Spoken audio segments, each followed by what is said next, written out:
ko welama mawɗo hande joddade ɗo henne e honorable Amadou Samba Kane kañum woni maire de la commune de Hamady Hounare ko weltare mawde e saaha mo rokki WINNDERE-TV e émission Sénégal men waddude bandiraɓe ittodirde muɗumen kumpa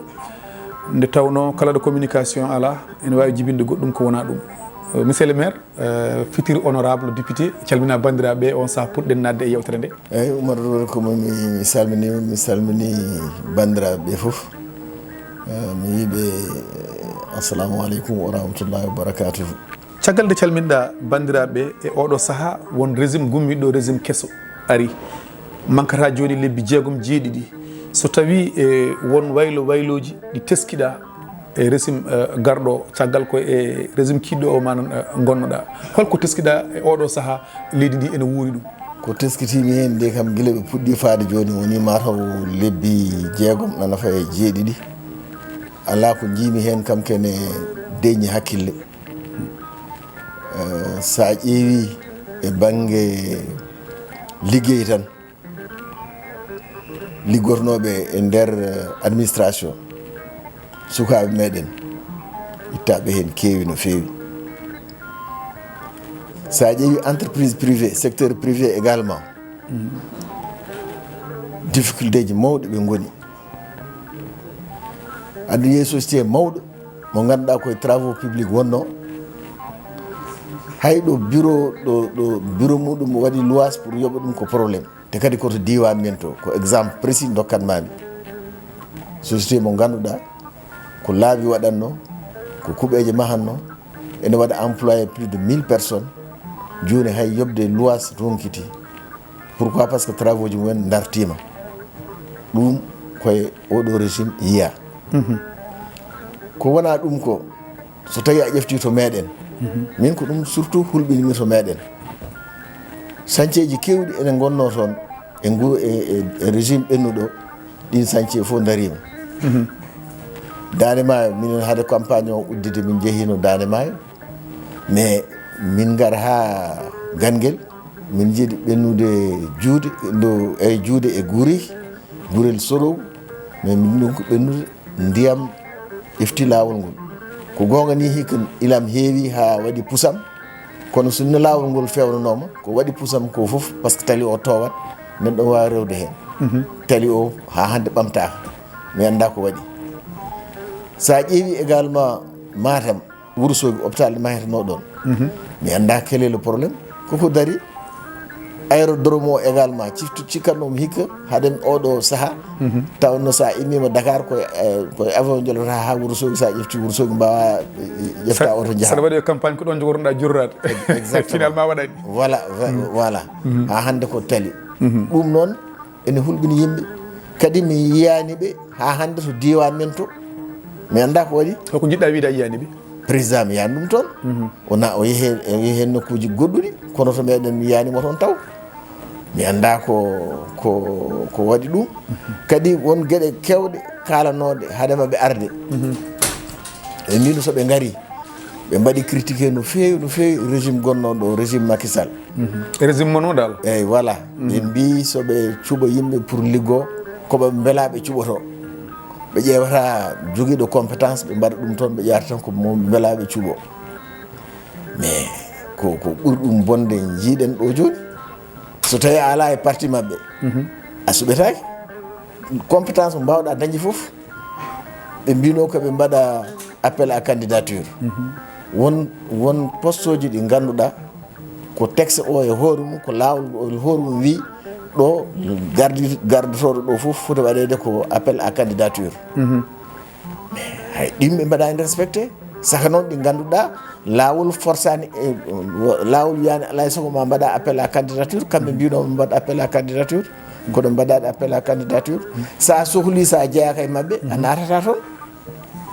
a wattake e poste he hay saɗa jogui compétence ɗon alors ɗum noon ene hulɓini yimɓe sa yi ɓe dañi 54% ɓe ƴeftama c'est la première fois peut-être mbo sikki ɗum waɗe histoire politique du Sénégal yimɓe cuɓimaɓe ko yakare mawde woni hen goo koɓe sukaɓe koɓe jangguɓe kadi koɓe sukaɓe hawnaka ɓe daña miijoji goɗɗi walla hakkillaji goɗɗi pour ɓe mbaɗa politique mo ganduɗa ko développement leydi ndi kono guila ɓe jooɗi ha joni politique mabɓe en ganda taw ɓe mbino en mbaɗa déclaration politique jan ɓe mbaɗani eɓe kaala projet mais ko jiiɗen ɗo ko wonno ɗo ko tan ɓe continue te continuegol ngol kadi ne hulɓini yimɓe surtout min to diwan men to ko wona ɗum ɓe jooɗima ɓooyani seeɗa ɓe guitti assemblée nationale saabu wiide ɓe mana heeɓi mana duuɓi ɗiɗi beela han aɗa fadno assemblée oɗo national mana pusaɗo ko ɗum ni joni faari yimɓe e élection mana payaɗo o beela aɗa fanno assemblée o fuuse sinno ko an est ce que ko foti fuusede walla ala aɗa andi non pusgol assemblée nationale kam ene famni kadi lawol ene hokki lamɗo yo fuus assemblée nationale so tawi ala majorité to assemblée nationale to ronki ɓenninde politique muɗum fuusa assemblée nationale pour daña majorité e hakkillagal ene famni e politique ene famni e jogade leydi pour wawde jogade leydi ene famni kono oɗo pusgol assemblée nationale min de ne hulɓinimi ko hulɓinma hen ene hulɓini hewɓe pourquoi par ce que soɓe dañi majorité pusgol assemblée nationale ngol yimɓe gotta ene welimi no feewi yimɓe ɓamta assemblée nationale kesso gonɗo wona ɗon no assemblée nationale o wano adanni hayso koye régime he gonɗen min kam welanomi o moƴƴano assemblée nationale wonde toon ene sippire ene ƴattodire ene gaña yimɓe ɗum kam wondi ni ko hertinade e leydi ɗum wayi kono wonɓe toon ɓe assemblée nationale député ɗi ganda ko woni rôle mumen ganda ko mbaɗata donc assemblée nationale baɗo noon hay sinno wonano ni o yiiɗi dañde majorité assemblée baɗo noon fusede ɗum kam min kam ene welimi no feewi beele yimɓe ne ciɓo anduɓe ko woni assemblée nationale anduɓe ko woni rôle député seulement ko ndentinanmi yimɓe ko jiimi ko jiiɗen ɗo e nguɗo laamu kam gila lebbi jeeɗiɗi joni lebbi jeegom fayi lebbi jeeɗiɗi soɓe dañi assemblée nationale ɓe goni majorité assemblée nationale hono dani ɓe mbaɗata bone waɗi par ce que nden koɓe beela fof ɓe mbaɗat par ce que assemblée nationale sa yi ene waɗe député mais rôle député non seulement ko vodde loi ji loi aussi gouvernement ne wawi wadde projet de loi wiye en yiiɗi wadde oɗo loi mais assemblée nationale également so daari ko nafata no wiyete kadi bandiraɓeɓe ene wawi wadde proposition de loi mais assemblée nationale ɓennuɗo wonɓe jiiɗa ɗon mbawɗo wadde proposition de loi dariɗo e leydi walla taw ene wawa ɗum défendre sippirde ɗe ɓurno heew toon kam sippiri tan wonno hen mais yoɓe ƴeftu député ji ɗi ganduɗa ene gandi intérêt diwan aɗa andi assemblée député ji aɗa andi suɓete ko diwan fof département fof suuɓe ko heddi ko koye liste nationale min hooram sinno ko min waɗanno proposé hay liste nationale nattat par ce que député foti wadde représenté ko diwan mo woni o vraiment ko toon ganduɗa moni fof so woni représenté diwan muɗum ma andi ko diwan muɗum sohli ma andi ko moƴƴe diwan muɗum moni fof so andi ko moƴƴe diwan muɗum sen kawre nokku ma en mbaw yewtude ma en mbaw wadde proposition de loi ganduɗa ene yimɓeɓe ne jiiya hen comme nafore yimɓeɓe ene hen kono so assemblée nationale min komi député mais komi député kaari walla komi député kaari sa yeehi wodde assemblée nationale haade ma yaade ma namnoɗa chef de parti ma walla président walla goɗɗo somi yii ko mbiyatmi wona assemblée hono wano adanni donc ko mbiyete assemblée nationale de rupture c' est à dire kene serta e ko wonno ɗo ko ɗum yimɓe ñaagui ko ɗum yimɓe jiiɗi so ɗon cuɓo député yo taw ko ganduɗa so yeehi ene waɗa défendre intérêt yimɓeɓe ensuite ko jiiɗen ko fuɗɗi arde joni ko so continue ko bone waɗata alors il faut que donc assemblée nationale yimɓe daña hen ko wiyete majorité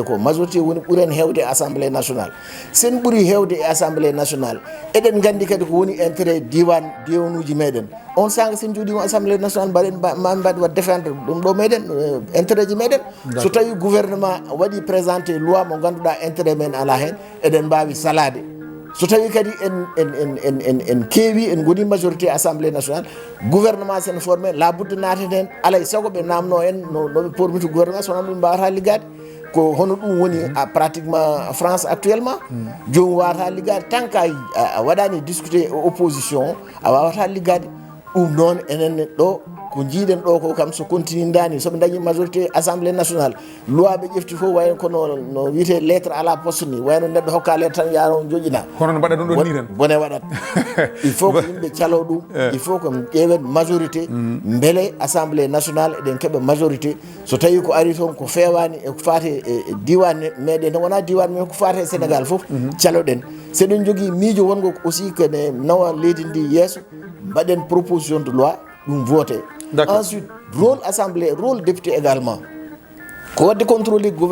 no wiyete kadi gouvernement ko liggoto ko so tawi gouvernement ko liggoto ko fewani onon wonɓe député oɗon aɗani député ne jogui immunité parlementaire c'est à dire que gouvernement ala e ma doole sa yi député ne hokke immunité parlementaire laamu wawa jaggudema tan weele tan ɗumɗuma ko pour wawa wadde défendre intérêt yimɓeɓe tawa sa e nder fonction maɗa saɗa liggo kam ala fof ko ƴewata a hulata hay batte koko woni intérêt yimɓeɓe ƴewata ko ɗum waɗi ɗum so tawi on député indépendant goni hen kala action gouvernement mbaɗi wadde contrôlé so tawi fewani ɓe mbiya ɓe pewani so tawi ɓe won question je ɓe jiiɗi posé mbaɗa posé gouvernement o kono so tawi député ɗi goni toon ko gouvernement o wonan wonɓe député ɓe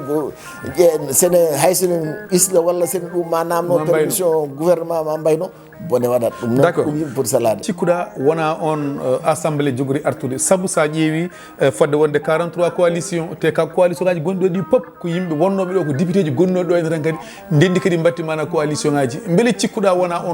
on assemblée jogori artude beele ni kadi ene jaari leydi sénégal hande jogade fodde wonde 43 coalition te taw ni wotoɓe so ƴeewama timmani mana hay 5 millions ɗum woni ko wiyete aberration mo sénégal hakke 18 millions d'habitants jogoɗon ko ɓuuri temedde mi anda no foti parti fodde won temettete naggam aɗa andi ɗum famnaki pinɗo fof waɗa parti muɗum bon ko démocratie waɗi noon je crois ko guila somi yejjitani adan kanko parti unique est ce que cikkuɗa trop de démocratie kadi warata démocratie hono waya joni c'est à dire ko ma yimɓe ganda ko aɗa andi démocratie ko mo ma yimɓe ganda ko woni e nder démocratie ko indi tan démocratie mun fof waɗa hen ko wela démocratie non wona ɗum ɗon ɗum waɗata développé démocratie hebbinde parti ji en ɗum ɗon en cikkuɗa ɗiɗo parti ji hakke temedere ɓe anda temettati parti moni fof ene jogui projet mo ganduɗa o wawi wadde présenté yimɓe fode won temettere capan jeeɗiɗi bana projet min somi fini ɗo joni mi waɗi parti am mi windi ɗum ɗo ministére de l' intérieur waɗatam reconnaître par ce que texte o ko noon wi mi fina mi haala ɗo ɗum ɗo taw ko min tan goto walla min tan e gallam bon mais malheureusement ko noon wayi ko ɗum waɗi ɗum kadi feeñi 43 coalition e waɗi expliqué que coalition ji ɗi ene keewa par ce que moni fof natata hen labudde yimɓe aɗa andi wonno coalition ni sinno hay coalition ji ɗi déjà kanji koye majje ɗi keewi saka noon parti ji ɗi bon Allah e wonde moƴƴa hawnaki par ce que koye maturation aussi yimɓe goni quoi so ɓooyi peut être ɓiɓɓe meɗen walla voilà so ɓooyi ma change ɗum ɗo mboɗo sikki bandiraɓe paami e ɗo ɗo yarete Benno Bokk Yakar fusi tasar ko sukaɓe mbiyata ko ewa APR yimɓe hewɓe hande nana jaale kewɗe nana ɗuggito e APR ne paye banggueji goɗɗi an koye ɓen ma nan jeeyaɗa ewa holko woppinma APR jaaɗa a natti yiide hoorema walla won ɗama goɗɗo mo joguiɗa eyyi c'est à dire wonno jakorunomi e APR nouvelle responsabilité quoi eyyi ko ɗum aɗa andi APR nde Macky Sall yeehi